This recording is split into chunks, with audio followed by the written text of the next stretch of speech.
Que se passe-t-il pendant votre sommeil? Votre corps se repose, mais votre conscience voyage et votre esprit reste pleinement actif. Où va-t-elle? Très peu de gens connaissent la réponse, mais au fil des siècles, des traditions spirituelles et des recherches scientifiques ont fait la lumière sur ce mystère. Ce que je suis sur le point de vous révéler pourrait changer à jamais votre vision du sommeil et la nature même de la conscience. Si vous avez déjà fait un rêve si réel qu'il vous a semblé vivre une autre vie, partagez-le en commentaire. Ces expériences peuvent révéler beaucoup sur les mystères de la conscience. Le sommeil a toujours intrigué l'humanité. Depuis l'Antiquité, diverses cultures à travers le monde croient que lorsque nous dormons, l'âme se détache du corps et voyage vers d'autres plans. Dans l'Égypte ancienne, les rêves étaient perçus comme des messages des dieux. En Grèce, des philosophes comme Platon évoquaient la possibilité pour l'âme d'accéder à des réalités supérieures durant le repos. Aujourd'hui, nous savons que le sommeil est essentiel au bon fonctionnement du cerveau et de la mémoire. Mais il se passe quelque chose de bien plus profond pendant certaines phases de sommeil. À certains stades, l'activité cérébrale se comporte de façon similaire aux états de méditation profonde et même aux expériences de mort imminente. Des études montrent que, dans ces moments, notre perception du temps et de la réalité se modifie complètement. Mais voici le point important. Si la conscience n'était qu'un produit du cerveau, pourquoi tant de gens relatent-ils des expériences lucides, des rencontres spirituelles et des visions qui défient la logique durant leur sommeil? S'agit-il seulement d'illusions, ou bien se passe-t-il quelque chose de réel? La réponse pourrait résider dans un phénomène méconnu, le voyage de la conscience, ce détachement du corps physique qui se produit chaque nuit, même si peu de gens en sont réellement conscients. Quand vous dormez, votre corps s'installe dans un état profond, les fréquences de votre cerveau ralentissent, et votre perception du monde physique se dissout. Mais cela signifie-t-il pour autant que votre conscience s'éteint? Non, au contraire. Pendant que votre corps se repose, votre esprit reste actif et opère sur des niveaux que la science peine encore à comprendre. Durant le sommeil, nous traversons différentes phases, et c'est en sommeil paradoxal, RM, Rapid Eye Movement, que surviennent les rêves les plus vifs et les expériences les plus énigmatiques. Mais il y a plus que cela. Les recherches de l'Institut Monroe et de scientifiques comme le Dr Charles Tart suggèrent que, dans cet état, la conscience peut littéralement se détacher du corps physique et accéder à d'autres dimensions de la réalité. Ce phénomène est appelé projection astrale ou expérience hors du corps, OBE. Pourquoi la plupart des gens ne s'en rendent-ils pas compte? L'explication est peut-être liée à notre conditionnement quant à la réalité. Dès notre plus jeune âge, on nous apprend que ce qui ne peut être mesuré ou touché n'existe pas. Pourtant, ceux qui ont vécu des expériences hors du corps décrivent un sentiment de liberté indescriptible, une perception élargie de l'univers et même la capacité de visiter des lieux qu'ils n'ont jamais vus auparavant. Il existe des récits documentés de personnes qui, en entrant dans cet état, ont pu décrire avec précision des événements et des endroits éloignés de là où se trouvait leur corps physique. L'un des cas les plus connus est celui du chercheur Robert Monroe, qui a consacré sa vie à l'étude de la projection de la conscience et a écrit plusieurs ouvrages décrivant ses explorations dans des mondes non physiques. Un détail crucial ressort. Votre état émotionnel et mental avant de vous endormir peut influencer directement l'endroit où va votre conscience pendant le sommeil. Si vous vous endormez dans l'inquiétude ou la peur, vous pourriez accéder à des niveaux plus denses de l'expérience onirique. En revanche, si vous dormez avec une intention claire et une vibration élevée, vous pouvez vous ouvrir à des expériences spirituelles et à des enseignements profonds. Alors, la prochaine fois que vous irez vous coucher, essayez quelque chose de différent. Avant de fermer les yeux, fixez une intention précise. Dites-vous, je veux me souvenir de ce que ma conscience va vivre cette nuit. Cette simple pratique peut ouvrir les portes à des découvertes surprenantes sur votre véritable nature. Avez-vous déjà entendu parler des suggestions avant le sommeil? Peu de gens le savent, mais les instants qui précèdent l'endormissement sont une occasion puissante pour programmer votre subconscient et orienter votre conscience vers des expériences spécifiques. Dans les moments qui précèdent l'endormissement, votre cerveau entre dans un état appelé hypnagogique, situé à la frontière entre l'éveil et le monde des rêves. Dans cet état, Votre esprit est extrêmement réceptif aux suggestions. De grands génies de l'histoire, comme Thomas Edison et Nikola Tesla, utilisaient cette technique pour obtenir des idées révolutionnaires. Ils s'endormaient souvent en se posant des questions, et en se réveillant, ils avaient fréquemment les réponses qu'ils cherchaient. Mais comment l'utiliser à votre avantage? C'est simple. Avant de vous endormir, dites clairement à votre cerveau ce que vous voulez. Par exemple, je veux me réveiller en pleine forme et plein d'énergie. Que mon esprit trouve de nouvelles idées pour ma vie professionnelle. Montre-moi comment générer plus d'abondance financière. Aide-moi à résoudre tel problème pendant mon sommeil. Permets-moi de me souvenir clairement de mes rêves au réveil. Ces suggestions agissent directement sur le subconscient, qui travaille ensuite sans relâche pendant votre sommeil pour trouver réponses et solutions. Souvent, vous pouvez vous réveiller avec une idée soudaine, un sentiment de clarté, ou même un rêve symbolique qui révèle ce dont vous avez besoin. De plus, cette technique peut être combinée à l'intention de vivre des expériences spirituelles durant le sommeil. Ceux qui pratiquent la projection astrale, par exemple, répètent souvent des phrases avant de s'endormir telles que « Cette nuit, je serai conscient dans le monde astral » ou « Je veux me souvenir de tout ce que ma conscience vit hors du corps ». Avec de la répétition et de la pratique, beaucoup rapportent des rêves lucides, des rencontres spirituelles et même des expériences d'expansion de la conscience, tandis que leur corps physique demeure immobile au lit. Votre esprit peut alors franchir des frontières que la science classique ne saisit pas encore pleinement. Où va exactement votre conscience? La réponse dépend de plusieurs facteurs, votre niveau de perception, votre état émotionnel et même l'intention que vous avez formulée avant de vous endormir. Certains rapportent des rêves extrêmement vifs, d'autres vivent des rêves lucides, et il existe des personnes qui décrivent la sensation de flotter hors de leur corps et d'observer le monde sous un angle complètement différent. Fait curieux, des expériences analogues sont décrites par des mystiques, des moines bouddhistes et même des personnes ayant connu des expériences de mort imminente, NDE. Beaucoup affirment que lorsqu'ils quittent le corps, ils accèdent à des lieux défiant la logique tridimensionnelle. Certains parlent de cités de lumière, d'autres relatent des rencontres avec des guides spirituels.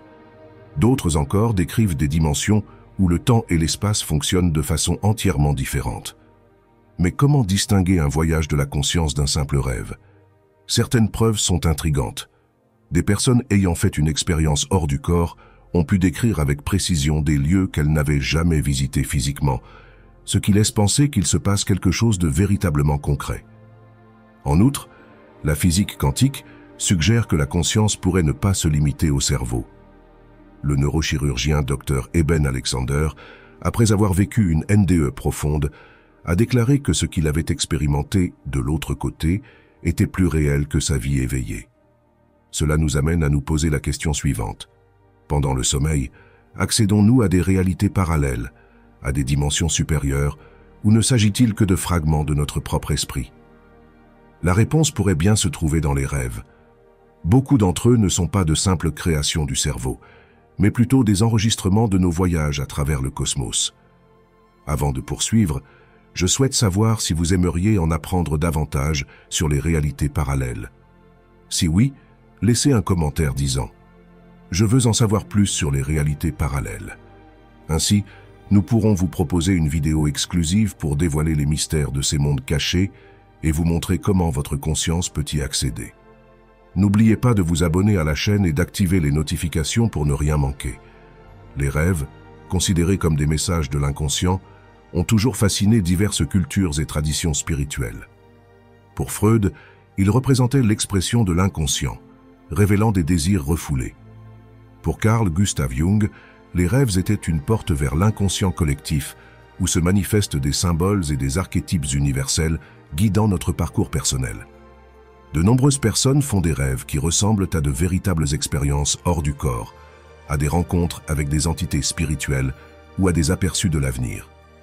Ces rêves, appelés rêves lucides, sont ceux dans lesquels le rêveur se rend compte qu'il rêve et peut parfois interagir consciemment avec l'environnement onirique. Les traditions spirituelles suggèrent que, durant le sommeil, notre conscience peut voyager à travers différents plans d'existence. Dans le chamanisme, par exemple, On considère les rêves comme des voyages spirituels où l'âme reçoit des enseignements de guide ou accède à des informations cachées. Certaines traditions bouddhistes enseignent que les rêves peuvent servir d'entraînement à la mort, aidant l'âme à naviguer dans les mondes spirituels après avoir quitté le corps physique. Plus surprenant encore, certaines personnes affirment avoir fait le même rêve qu'un ami ou un membre de la famille la même nuit. Comment est-ce possible? Cela pourrait indiquer que notre conscience peut réellement interagir avec celle des autres pendant le sommeil. Cela se produit parce que, durant le sommeil, notre conscience n'est plus isolée dans le cerveau. Elle peut se connecter à un champ d'information plus vaste. La physique quantique suggère que tout dans l'univers est interconnecté via un champ unifié, un niveau profond de la réalité où la séparation entre les esprits individuels disparaît. Si les pensées et les émotions possèdent des fréquences spécifiques, il est possible que deux personnes s'alignent sur la même fréquence pendant leur sommeil et accèdent aux mêmes paysages oniriques. Le concept de l'inconscient collectif, proposé par Carl Jung, va dans ce sens, suggérant que nous partageons un vaste réservoir de symboles, de souvenirs et d'archétypes. Cela expliquerait pourquoi tant de gens rapportent des rêves similaires à travers le monde, sans même se connaître.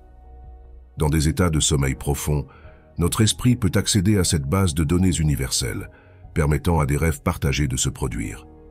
Certains témoignages parlent aussi d'expériences spirituelles communes, où plusieurs personnes affirment avoir interagi dans le même environnement onirique et décrivent, au réveil, des détails identiques. Cela laisse à penser que, lorsque nous dormons, nous pouvons accéder à des dimensions subtiles de la réalité où notre conscience n'est plus limitée par le corps physique. Mais tous les rêves ne sont pas aléatoires, ni de simples reprises de notre journée. Il en existe qui véhiculent des messages importants, des signes de l'univers et même des prémonitions. Beaucoup racontent avoir rêvé d'un événement qui s'est effectivement produit par la suite. Cela peut s'expliquer par le fait que, dans l'état de sommeil, notre esprit n'est pas soumis aux règles de la réalité physique. Dans l'état de veille, nous sommes prisonniers d'une chronologie linéaire, passé, présent, futur, alors que dans le rêve, notre conscience peut évoluer dans une réalité où le temps est flexible, permettant l'accès à des informations au-delà de notre perception ordinaire. Le physicien John Wheeler, par exemple, suggérait que le passé pouvait être influencé par le futur dans certaines expériences de mécanique quantique. Si cela est possible au niveau subatomique, alors, lorsque notre esprit se trouve libéré des contraintes physiques, il pourrait également accéder à des informations liées à l'avenir. De nombreux scientifiques et chercheurs se sont intéressés aux rêves précognitifs. L'un des cas les plus célèbres est celui d'Abraham Lincoln, qui aurait rêvé de sa propre mort quelques jours avant son assassinat. Autre exemple, des personnes ont rêvé de catastrophes avant qu'elles ne se produisent, comme le naufrage du Titanic ou les attentats du 11 septembre. Carl Jung appelait ce phénomène la synchronicité, suggérant qu'il existe des liens entre les événements qui ne s'expliquent pas uniquement par le hasard. Si le temps fonctionne différemment dans le domaine de la conscience, alors il est possible que nos rêves nous permettent de nous connecter à un plan plus vaste, une mémoire du futur. Comment distinguer un rêve ordinaire d'un rêve précognitif? L'élément clé est l'intensité et la clarté. Les rêves précognitifs sont souvent très vifs, avec des détails précis et une forte impression de réalité. Beaucoup de personnes qui ont fait ce type de rêve se réveillent avec la certitude profonde que ce qu'elles ont vu n'était pas juste un rêve. Si c'est vrai, cela signifie que, pendant notre sommeil, nous avons la faculté de nous connecter à quelque chose de plus grand, une conscience universelle où toutes les possibilités existent déjà. Il existe différents types de rêves, et chacun véhicule une signification particulière. Rêve symbolique. Il présente des messages du subconscient sous forme de métaphores et d'images. Par exemple, rêver d'une maison peut représenter votre état émotionnel intérieur. Rêves précognitifs. Ils contiennent des aperçus de l'avenir, nous permettant d'accéder à des informations indépendamment de la chronologie linéaire. Rêves lucides. Ce sont ceux dans lesquels vous réalisez que vous rêvez et pouvez interagir consciemment avec l'environnement, voire modifier le cours du rêve. Rêves spirituels. Ils peuvent impliquer des rencontres avec des guides, des messages d'ordre divin ou des sorties hors du corps. Comment interpréter correctement nos rêves? La clé réside dans l'attention et l'intention. Pour mieux vous souvenir et mieux comprendre vos rêves, commencez un journal de rêves en notant tout ce dont vous vous rappelez dès le réveil. Souvent, des motifs et des messages apparaissent avec le temps. Le plan astral et ses différentes dimensions figurent parmi les aspects les plus fascinants du sommeil. Le concept de plan astral est largement étudié par les écoles ésotériques telles que l'hermétisme, la théosophie et le spiritisme. Selon ces traditions, l'astral est un niveau intermédiaire d'existence où les pensées et les émotions prennent forme. C'est une dimension hautement malléable dans laquelle la réalité peut changer instantanément en fonction de la vibration et de l'intention de la conscience qu'il explore. Les récits de personnes ayant vécu des sorties hors du corps pendant le sommeil décrivent souvent plusieurs couches dans ce plan astral. Certaines de ces dimensions apparaissent lumineuses et paisibles, remplies d'enseignements et de rencontres avec des êtres bienveillants, tandis que d'autres se révèlent chaotiques et denses, reflétant des états de peur, d'angoisse ou de confusion. Cela montre que la fréquence de notre vibration avant de dormir peut influer directement sur le type d'expérience astrale que nous allons vivre. De nombreux chercheurs spirituels classent ces dimensions en 3 grands niveaux. Plan astral, inférieur, lié aux énergies denses et aux manifestations de peur, de culpabilité et de déséquilibre émotionnel. Certains décrivent cet endroit comme sombre et oppressant. Plan astral intermédiaire, le plus souvent accessible pendant le sommeil, où se produisent la majorité des rêves habituels et des interactions avec les projections de l'inconscient.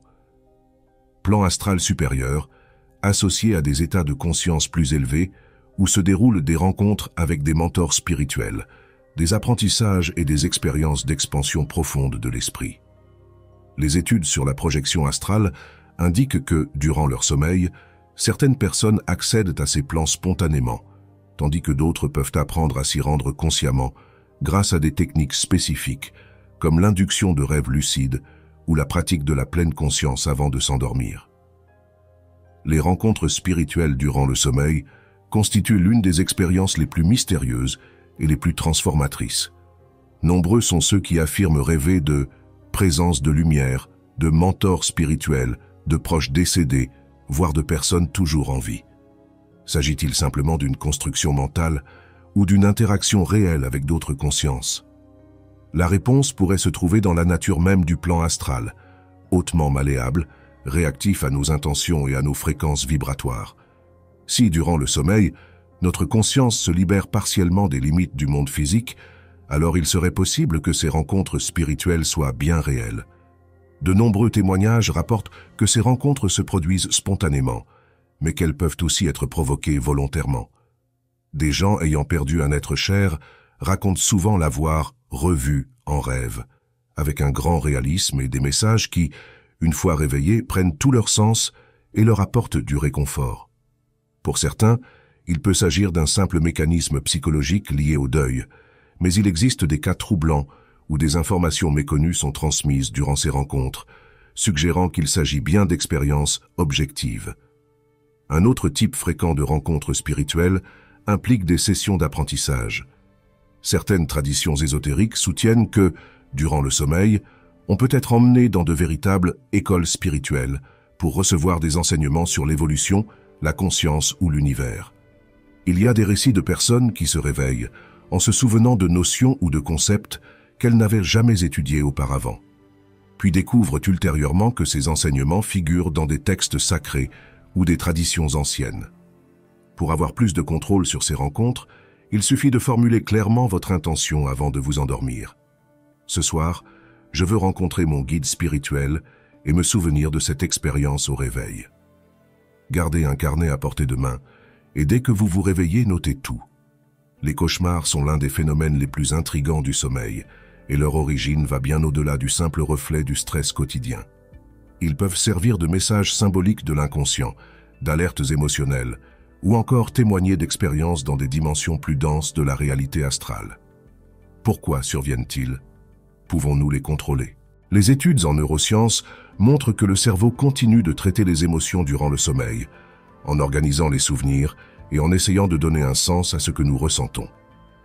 Selon la théorie de la simulation de menace du chercheur Antti Revonsuo, les cauchemars seraient un mécanisme naturel du cerveau pour nous préparer aux défis réels de la vie. Mais à un niveau plus profond, Cela pourrait également signifier que nous nous branchons sur des réalités vibratoires qui correspondent à notre état intérieur. Les cauchemars se produisent principalement pendant la phase REM, lorsque le cerveau est très actif et traite intensément nos émotions et nos souvenirs. Les psychologues, à l'instar de Sigmund Freud, voyaient dans les cauchemars l'expression de peur et de traumatisme refoulés. Carl Jung y décelait la manifestation d'archétypes profonds. Les études montrent que les personnes ayant vécu des événements traumatisants, perte, stress extrême, angoisse, sont plus sujettes aux cauchemars, car le cerveau tente de digérer et réorganiser ses émotions. Toutefois, tous les cauchemars n'ont pas une cause strictement psychologique. Certains semblent surgir de sources plus mystérieuses. Si, d'une certaine façon, les cauchemars reflètent notre état émotionnel et énergétique avant de nous coucher, nous pouvons donc agir en amont pour éviter ces expériences négatives et transformer le sommeil en moment d'apprentissage et d'expansion. Quelques techniques: nettoyage énergétique avant de dormir, brûler de la sauge, de l'encens ou visualiser de la lumière autour de soi contribuent à créer un environnement propice. Reprogrammation mentale: remplacer les pensées négatives par des affirmations positives, comme « je dors en paix et en sécurité ». Éviter les aliments lourds ou stimulants le soir. L'alcool, la caféine et les repas copieux perturbent la qualité du sommeil et augmentent le risque de cauchemar. Écrire et interpréter ces cauchemars. Ils recèlent souvent des messages de l'inconscient. Les consigner en détail peut aider à y repérer des schémas récurrents. Développer la conscience en rêve. Apprendre à reconnaître que l'on est en train de rêver peut permettre de faire face au cauchemar et de le transformer en expérience positive. Bien que la plupart des gens cherchent à éviter les cauchemars, certaines traditions spirituelles y voient une opportunité d'apprentissage. Lorsqu'un cauchemar se répète, il peut être le signe qu'une part de nous-mêmes demande à être intégrée. Dans certains courants de projection astrale, on nous apprend à rester calme au cœur d'un cauchemar et à y faire face consciemment. Souvent, on découvre que le monstre n'est qu'une partie de nous-mêmes réprimée et cherchant à se manifester pour être accueillie. Pourquoi oublie-t-on nos rêves? La plupart des gens les oublient parce qu'en se réveillant, le cerveau se concentre rapidement sur la réalité physique. Durant le sommeil, notamment en phase REM, il traite des souvenirs et crée des récits symboliques. Au réveil, notre esprit rationnel considère souvent ces informations comme non essentielles et les élimine. Une autre raison est le manque d'entraînement à la mémoire onirique. Comme tout savoir-faire, se rappeler ses rêves exige de la pratique. Tenir un carnet près de son lit et noter chaque bribe de rêve au réveil est très efficace. Même si vous ne vous souvenez que de fragments, avec le temps, vous retiendrez plus de détails. Éviter de bouger immédiatement en ouvrant les yeux peut également aider, car les premières secondes sont cruciales pour fixer les souvenirs. Enfin, réduire les stimuli avant de dormir, comme la lumière bleue des écrans ou un trop-plein d'informations, facilite la rétention des rêves. Les dangers et les défis du monde onirique sont souvent passés sous silence. Pourtant, si le sommeil peut être une expérience riche et nourrissante, il existe aussi des obstacles: cauchemars récurrents, rencontres avec des entités inconnues, etc. Il est primordial de les comprendre pour explorer la conscience pendant le sommeil en toute sécurité. La paralysie du sommeil, par exemple, est un phénomène qui peut se révéler très angoissant. La personne se réveille partiellement, mais ne parvient pas à bouger, avec parfois la sensation d'une présence sombre. Scientifiquement, la paralysie du sommeil se produit lorsque le cerveau se réveille avant le corps, qui reste bloqué afin d'éviter les mouvements physiques pendant les rêves. Certaines traditions spirituelles suggèrent cependant que cet état survient lorsque la conscience revient brusquement d'une sortie astrale, créant une perception instantanée de dimensions parallèles. Si vous vivez cela, l'important est de garder votre calme, de vous concentrer sur votre respiration, de bouger vos doigts progressivement et de vous souvenir que c'est temporaire. Beaucoup de personnes se servent d'ailleurs de la paralysie du sommeil comme d'un portail vers des expériences conscientes, transformant cette situation en tremplin vers la projection astrale. Autre défi, les rencontres avec des entités inconnues. Certains racontent avoir rêvé de créatures qui semblent réelles, plus que de simples images mentales. Ces entités peuvent être amicales, neutres ou même hostiles. Qu'est-ce que c'est? Pour beaucoup, il s'agit de représentations symboliques de notre psyché, reflétant peut-être des facettes refoulées. Pour d'autres, ce pourrait être de véritables consciences habitant des dimensions subtiles. Dans tous les cas, il est sage d'éviter de se laisser gagner par la peur, car elle peut renforcer la présence de ces entités et attirer des expériences plus denses. Enfin, certaines personnes éprouvent une activité onirique si intense qu'elles se réveillent mentalement fatiguées, comme si elles avaient vécu une seconde vie durant la nuit. Cela arrive lorsque de nombreux processus émotionnels se déroulent, ou qu'il y a trop d'expériences intenses. Des exercices de recentrage ou de mise à la terre au réveil, comme boire un verre d'eau, marcher pieds nus dans l'herbe ou prendre une douche, peuvent vous aider à vous reconnecter à votre corps physique. Pour naviguer le monde onirique en toute sécurité, voici 2 pratiques utiles. Instaurer un rituel avant de dormir. Méditation, prière ou visualisation de lumière permettent de protéger votre énergie. Évitez le contenu négatif, les films d'horreur, les actualités violentes ou les disputes juste avant le coucher peuvent influer négativement sur vos rêves. Le sommeil est bien plus qu'un état de repos. C'est une porte d'accès à des dimensions cachées de la conscience, un laboratoire de l'inconscient et un formidable outil d'évolution spirituelle. Tout ce que nous vivons la nuit, des rêves banals aux projections astrales les plus intenses, recèle des enseignements précieux sur notre esprit, notre énergie et le sens de notre vie. Maintenant, vous savez que votre état émotionnel influe directement sur vos expériences nocturnes, qu'il est possible de programmer votre esprit pour recevoir des réponses et même que les cauchemars peuvent devenir des opportunités d'apprentissage. Grâce à des méthodes comme le journal de rêve, l'induction de rêves lucides ou la préparation énergétique avant de dormir, vous pouvez transformer vos nuits en période d'expansion de la conscience et de découverte de soi. Une chose est claire, vous n'êtes jamais simplement éteint pendant la nuit. Et vous? Avez-vous vécu des expériences inexplicables pendant votre sommeil, rêves lucides, rencontres spirituelles ou sensation de quitter votre corps? Partagez-les en commentaire, car votre témoignage pourrait aider d'autres personnes à mieux comprendre cet univers invisible. Si vous souhaitez une vidéo approfondissant l'un des sujets abordés, laissez votre suggestion. Et si vous voulez faire passer votre esprit à un niveau supérieur, le défi 21 jours de pensée quantique vous apprendra à reprogrammer votre conscience et à accéder à de nouvelles possibilités. Consultez le premier commentaire épinglé pour en savoir plus, et on se retrouve dans la prochaine vidéo.